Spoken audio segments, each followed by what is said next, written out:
宋朝统一中国后，因为经济的繁荣与发展，让他可以透过税币与钱财捐匹，跟辽国与西夏换取和平。也随着江南的经济逐渐被倚重，南方出身的官员变多，也渐渐不满北方官员把持朝政。这种地域之争，再加上政见的不合、学派的不同等等因素，造就了宋朝朋党斗争的根源。大家好，我是克里夫。当时的官制并不是通过科举后就可以直接当官，而是先成为选人，有点像是我们现在的实习生。然后呢，要经过2到3年的考核后，受到更高阶的官员进行保举，才有办法成为正式的官员，也就是京官。而保举的高官被称为举主。之后，如果被推荐的官员有犯了什么过错，那么举主也要连坐受罚。这样一来，我们就能完全理解举主与被保举的官员会形成特别亲密的联系关系，从而扩散成为派系或是门阀。宋朝初年，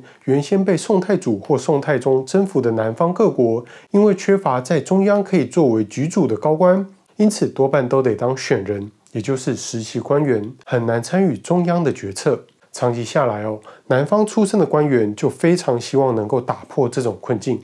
于是，出生于江南的范仲淹便成为他们的希望。以范仲淹为首的党派发起对当时宰相的弹劾，派系之间的斗争互有胜负。在范仲淹一派占领上风的时候，发起了改善官僚制度的庆历改革，但不到1年就以失败告终。虽然改革失败了，但是范仲淹等具有理念的官员所带来的变化，也影响了之后朝堂的风气，也让原本逐渐腐败的官僚文化有了新的格局。好，上一集我们说嘛，宋朝透过繁荣的商业贸易，有了不错的财政收入，让它可以应付各种支出。但是常年的战争，最终也使得积蓄挥霍一空。原本宋太祖赵匡胤是采取精兵主义，禁军大约是20万人，地方军大概也差不多20万。但到了跟西夏战争的庆历年间，禁军与地方军加起来大约120万，多了3倍。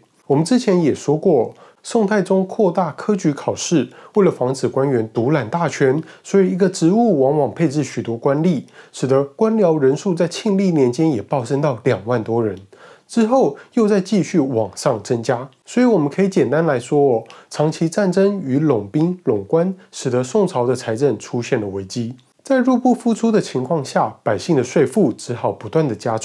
重到民众承受不住而开始叛乱。面对这样的情况，改革的声浪越来越高。不过英宗继位后，朝中大臣却因为针对英宗父亲蒲王该称为皇考还是皇伯而争论不休。追根究底，这就是朋党斗争的实际案例。这场仆役之争争了1整年都没有吵完不要说改革了，连朝廷运转都有问题。到了神宗继位后，眼看真的不能再这样下去，便找来了当时声望最高的王安石进行改革。王安石到了中央掌权之前，曾经在地方上当了10几年的官员，所以很了解民间的状况。他认为宋朝的财政问题在于拢官、拢兵与拢费，之后就展开了一系列的改革，包括军书法、青苗法、市易法、免役法、保甲法，鼓励农业发展，改善教育与官僚制度，调整军队体制。这么一大堆，我们没有办法一集就全部说完只能简单介绍一下。军书法在于政府可以利用合理的价格购买物资，避免被商人抬价。青苗法免除农民向地主借高利贷而还不出的困境，转而向政府用低利进行贷款。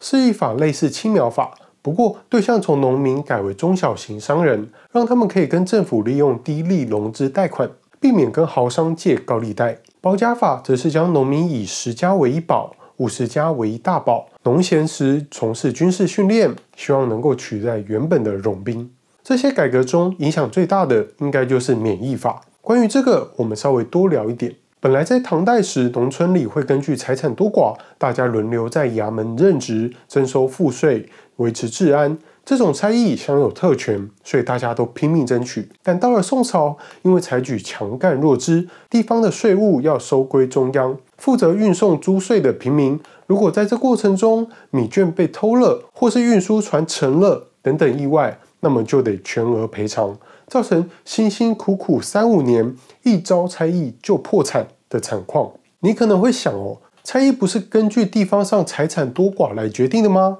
没错，但地方上最有钱的往往都是官户，而宋朝又优待官员。我们上一集有说，当官员的特权之一就是可以免除差役，而不是官户的大地主也可以把财产隐匿在寺庙或是官户底下，借此摆脱劳役。好的，原本应该承担差役的官户与地主各种闪躲飘后，那么就得让中下层的农民来承担，而万一破产，那就得让剩下的人轮流服劳役，导致最后服劳役的人越来越少，造成恶性循环。王安石当然知道这个状况，他想废除差役，改由招募有意愿从事的人来进行，并给予奖励与报酬。而原本的官户、地主、寺庙与商人，你不参加劳役也可以，但要负担注役钱。这是最重要的改革，影响层面也最广，所以朝廷花了1整年的时间讨论，接着又征询地方官员的意见，然后在开封府试办3年，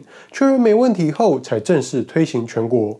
推行后还有1个月的公告期，如果出现不合适的地方，各地还能针对特殊情况做调整。这个经过集思广益的改革，确实让原本负担最重的中下层农民总算能够解脱。但原本逃避差役的大地主以及官户，因为要多缴纳注役钱，当然就对改革非常痛恨了。尤其是已经成为受益阶层的官僚，自然会对王安石各种攻击与反抗。改革之所以能够顺利进行最大的原因在于皇帝的支持。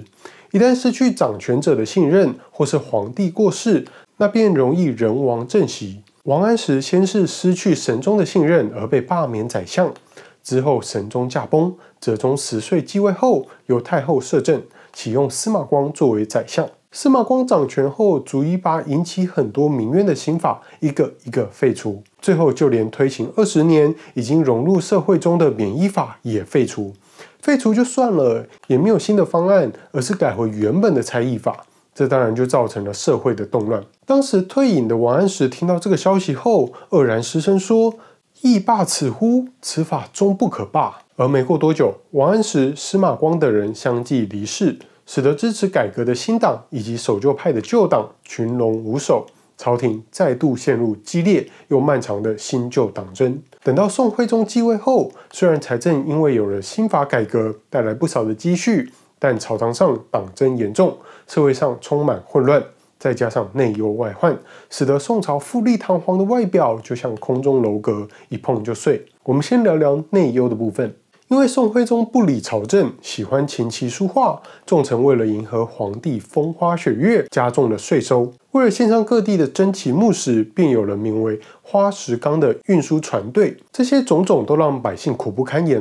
于是，在公元1119年，宋江聚众在梁山伯起义；公元1120年，更爆发了方腊起事。虽然朝廷靠着军队平息内乱，但方腊在江南的起义涵盖了江苏、浙江、安徽、江西等地，可以说是动摇了宋朝在江南的财富根基。而相较于内忧还可以靠武力进行镇压，外患则是击垮宋朝的最后一根稻草。怎么说呢？在中国东北方的游牧民族里，其中女真族原本是臣属于渤海国，在辽国灭掉渤海国后，又改为臣属于辽国，并过着渔牧的生活。但随着辽国不断索求各地缴纳贡品，不堪负荷的女真族逐渐有了反抗的念头，并在完颜阿骨打的带领下，逐渐统一女真的各个部落，并与辽国宣战。更在公元1115年，建国称帝，国号大金，为金太祖。金太祖兵分2路攻击大辽，以摧枯拉朽之势，迅速占领辽国一半的领土。